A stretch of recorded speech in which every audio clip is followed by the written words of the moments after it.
ভূতলে শ্রীমতে ভক্তি সিদ্ধান্ত সরস্বতী ইতি নামিনে শ্রী বার্ষ ভানবী দেবী দ্বৈতায় কৃপাব্ধয়ে কৃষ্ণ সম্বন্ধ বিজ্ঞান দায়িনী প্রভবে নমঃ। মাধুর্য উজ্জ্বল প্রেমাঢ্য শ্রীরূপানুগ ভক্তিদ শ্রী গৌর করুণাশক্তি বিগ্রহায় নমস্তুতে। নমস্তে গৌরবাণী শ্রীমূর্তয়ে দীনতারিণে রূপানুগ বৃদ্ধা পপ সিদ্ধান্ত ধান্ত হারে। পরমারাধ্যতম পরম দয়াল শ্রী গুরুদেব তথা গুরুবর্গ তথা বৈষ্ণববৃন্দ তথা গৌর নিত্যানন্দ তথা শ্রী রাধা গোবিন্দ দেবের শ্রী চরণকমলের কৃপা আশীর্বাদ প্রার্থনা করে আজ শ্রীল প্রভুপাদের উপাখ্যানে উপদেশের কিছু হরিকথা কীর্তন করে শ্রবণপূর্বক আত্মমঙ্গল করবার চেষ্টা করছি। বিষয় উরখৈ গোবিন্দায় নমঃ। তো হরকান্ত চক্রবর্তী নামে গ্রামের একজন ব্রাহ্মণ, সে বৈষ্ণব বলিয়া বিখ্যাত ছিলেন। গ্রামের লোকরা বলতো চক্রবর্তী মহাশয় ভগবানকে কিছু নিবেদন না করে কোনো দ্রব্য স্পর্শ করেন না ও খান না। এক সময় পৌষ সংক্রান্তির দিনে চক্রবর্তী মহাশয় তার গৃহিণীর ভোজনের জন্য বাজার থেকে কিছু খই কিনে নিয়ে যাচ্ছিলেন।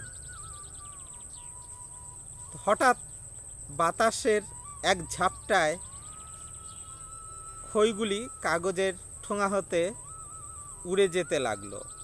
এমন সময় চক্রবর্তী মহাশয় তার সামনে পরিচিত কয়েকজন ব্যক্তিকে দেখে গোবিন্দায় নমঃ বলে উড়ো খইগুলোকে গোবিন্দের উদ্দেশ্যে নিবেদন করে দিলেন।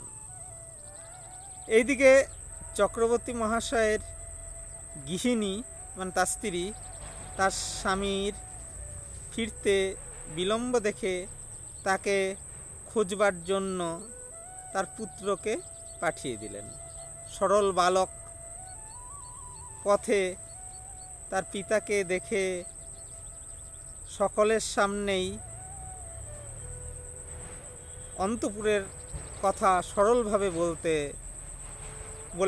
বলতে লাগলো, বাবা, মা খই খাবার জন্য যে বসে আছে, খইগুলি কোথায়? বালক হাটে হাড়ি ভেঙে দেওয়ায় চক্রবর্তী মহাশয় অত্যন্ত লজ্জা পেলেন। এই গল্পটা আমি আরেকজনের মুখে শুনেছিলাম, এটা প্রভুপাদের গল্প। আরেকজনের মুখে শুনছিলাম যে এক খই ব্যবসায়ী, সে কি করছে, এক ধামায় করে খই নিয়ে যাচ্ছে বাজারে বিক্রি করতে। তার বাড়ি থেকে বাজার একটু দূর আছে, বা তার বাড়ি এক গ্রামে, তার মাঝখানে কিছু বাগান আছে, বাগান টাগান জমি আছে, সেগুলো পার হয়ে যেতে হয়, আমবাগান জমি এইসব পার হয়ে যেতে হয়, গিয়ে বাজার পড়ে, সেইখানে তিনি খই বিক্রি করবেন। সেই ব্যক্তিটা ছিল বড় কৃপণ, কখনো গোবিন্দের পূজা টুজা করতো না। এত কৃপণ যে কখনো শুভ কাজ, ভগবানের পূজা আর্চা, এইসব পয়সা ব্যয় হবে এইসব ব্যয় করতো না, এত কৃপণ ছিল। তো এখন লোকটা করছে কি, ধামায় করে মাথার মধ্যে দিয়ে খই বিক্রি করতে যাচ্ছে, খই ব্যবসার জন্য যাচ্ছে। তেমন সময় তার বাড়ি থেকে কিছুটা দূরে যাওয়ার পর একটা বাগান পড়লো, আম গাছের বাগান। সেই সময় যেতে যেতে কী করছে, আচমকা ঝড় চলে আসলো, কালবৈশাখীর ঝড়। তো হঠাৎ কালবৈশাখী ঝড়, আপনারা জানেন চৈত্র বৈশাখ মাসে হঠাৎ রোদ আসে, কি তারপরে হঠাৎ এর মধ্যে আবার মেঘ চলে আসলো, হঠাৎ ঝড় তুফান চলে আসলো, বাতাস চলে আসলো, এটা হলো কালবৈশাখী। তো এমন সময় কালবৈশাখীর ঝড় আসলো, এসে তার ধামা থেকে খইগুলি উড়িয়ে নিয়ে চলে গেল। খইটা ঢাকা দিয়ে নিয়ে যায়নি, ধামা থেকে খইগুলি উড়িয়ে নিয়ে গেল। কারণ খইগুলি উড়ে যাচ্ছে, তার খইগুলি তার অপচয় হচ্ছে দেখে সে বলতে লাগলো উড়ো খই গোবিন্দায় নমঃ। অর্থাৎ ভালো খইগুলি গোবিন্দাকে না, যেগুলি ধামার মধ্যে আছে সেগুলো নাই, যেগুলো বাতাসে উড়িয়ে নিয়ে যাচ্ছে, হ্যাঁ ঝড়ঝাপটায় উড়িয়ে নিয়ে যাচ্ছে, সেই খইগুলোকে বলছে উড়ো খই গোবিন্দায় নমঃ। এই দেখে বৈকুণ্ঠের নারায়ণ হাসছে। তো যাই হোক, সে প্রভুপাদ বললেন যাহারা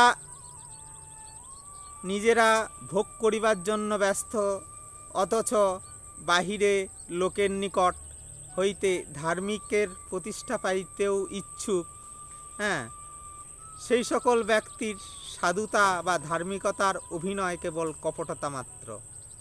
বলতে যারা ভোগ করবার জন্য ব্যস্ত, হ্যাঁ অথচ বাইরে লোকের কাছে বড় ধার্মিক বা সাধু বলে বিখ্যাত, হ্যাঁ বড় লোকেদের কাছে প্রতিষ্ঠা পাওয়ার জন্য, লোকে আমাকে ভালো বৈষ্ণব বলুক, বড় বলুক, হ্যাঁ সে ভালো ধার্মিক বলুক, এই প্রতিষ্ঠা পাওয়ার জন্য ইচ্ছুক, সেই সকল ব্যক্তির সাধুতা বা ধার্মিকতার অভিনয় কেবল কপটতা মাত্র।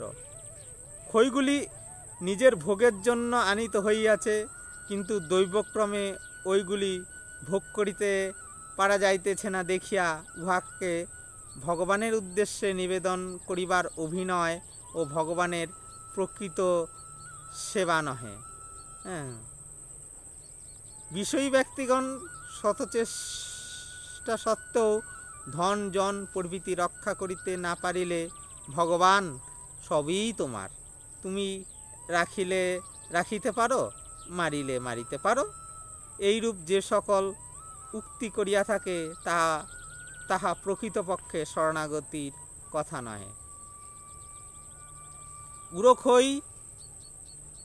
উড়ো খই গোবিন্দায় নম বাক্যের ন্যায় কপটতা মাত্র। কপটতা থাকিলে ভগবান কখনো সেবা গ্রহণ করে না। বাঞ্ছা কল্পতরুভস্য কৃপা সিন্ধুভ্যেব চ পতিতানাং পাবনেভ্যো বৈষ্ণবেভ্যো নমো নমঃ।